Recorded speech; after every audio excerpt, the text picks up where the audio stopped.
கர்த்தருடைய பரிசுத்த நாமம் மகிமைப்படுவதாக. Today's promise verse is taken from Jeremiah chapter 39 verse 18. I will surely deliver you. எரேமியா 39 அதிகாரம் 18 வசனம். உன்னை நிச்சயமாகவே விடுவிப்பேன். Have you ever faced a moment where you felt completely trapped? உங்க வாழ்க்கையிலே முழுமையாக சிக்கி கொண்டது போல உணர்ந்திருக்கிறீங்களா? இந்த நாளிலே தேவன் நமக்கு கொடுக்கின்ற நம்பிக்கையின் வாக்குத்தத்தத்தின் மூலமாக அவர் சொல்லுகிறார், நான் உன்னை நிச்சயமாகவே விடுவிப்பேன் என்று. ஆம் பிரியமானவர்களே, இதை கேட்டுக்கொண்டிருக்கிற நீங்க ஒருவேளை இன்னைக்கு நீங்க சொல்லலாம், என் வாழ்க்கையில நான் முன்னாடி செல்லவும் முடியல, அந்த காரியத்திலிருந்து பின்வாங்கி போகவும் முடியல, எனக்கு உதவி செய்ய யாருமே இல்லை என்று சொல்லி ஒருவேளை நீங்கள் பயத்தோட கலக்கத்தோட ஒரு வேதனையோட கூட இந்த நாளில் நீங்க அமர்ந்திருக்கலாம்.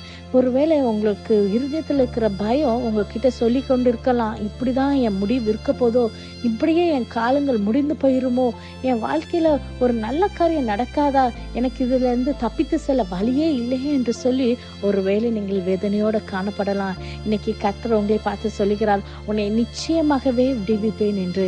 This word is not a comforting word, it is a divine assurance. கர்த்தர் இந்த நாளிலே உங்களை பார்த்து சொல்லுகிறார், நிச்சயமாகவே கர்த்தர் உங்களுக்கு ஒரு விடுதலை தருகிற நாளாக இந்த நாள் உங்க வாழ்க்கையில் அமைய போது. பிரியமானவர்களே, when everything around you feels unstable, God's promise remains unshakable. உங்க வாழ்க்கையில உங்க சூழ்நிலைகள் எப்படிப்பட்டதாக இருந்தாலும், ஒருவேளை நீங்க ஏதோ ஒரு பாவத்துல நீங்க சிக்கி கொண்டு இருக்கலாம், ஏதோ ஒரு அடிமைத்தனை உங்களை பின்தொடர்ந்து இருந்து கொண்டிருக்கலாம், ஒரு வியாதியாக இருக்கலாம், ஏதோ ஒரு போராட்டமாக அல்லது பரம்பரையாக தொடர்ந்து வருகிற சாபத்தின் பிடியில கூட நீங்க இருக்கலாம்.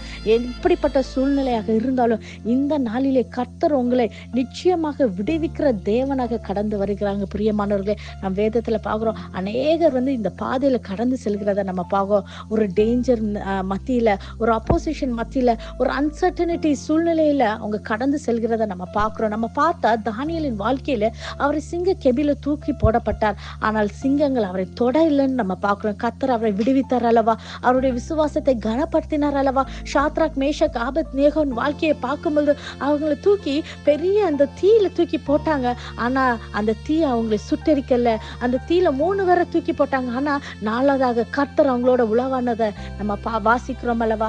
மோசேயின் வாழ்க்கையில சிவந்த சமுத்திரத்துக்கு முன்பாக அவர் போகும்போது முன்பும் செல்ல முடியாமல் பின்னும் வர முடியாம அவர் என்ன செய்வது என்று தவித்த போது கர்த்தர் அந்த கடலை 2ஆய் பிளந்தார் அல்லவா. இந்த நாளிலே நிச்சயமாக உங்களுடைய போராட்டமான சூழ்நிலைகள், உங்களுடைய பிரச்சனைகள் எவ்வளவு கடுமையாக இருந்தாலும், எப்படிப்பட்ட ஒரு சிக்கலான காரியங்களை நீங்க சிக்கி அகப்பட்டு கொண்டிருந்தாலும், நிச்சயமாக கர்த்தருடைய கை குறுகவில்லை. பிரியமானவர்களே, இந்த நாளிலே கர்த்தர் உங்களை விடுவித்து உங்களை ரட்சிக்க வல்லமை உள்ள தேவனாக இருக்கிறார். இதை விசுவாசிக்கிறீங்களா?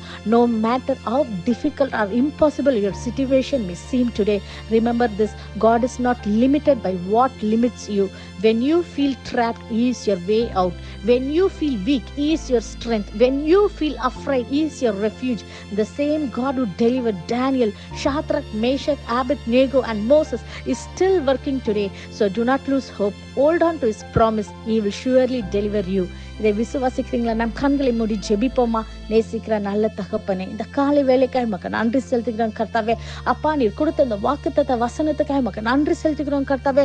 ஆண்டவரே, நிச்சயமாகவே உன்னை விடுவிப்பேன் என்று சொன்ன தேவனே, யாரெல்லாம் கலக்கத்தோட வேதனையோட போராட்டமான சூழ்நிலையில இந்த வசனத்தை கேட்டு ஜெபிக்கிறாங்களோ கர்த்தாவே, நீர் இந்த பிள்ளைகளுக்கு இன்ற நாளிலே கர்த்தாவே ஒரு அற்புதத்தை கட்டளையிட்டு பிள்ளைகளை விடுவித்து ஆசீர்வதித்து பலப்படுத்துங்க இயேசப்பா.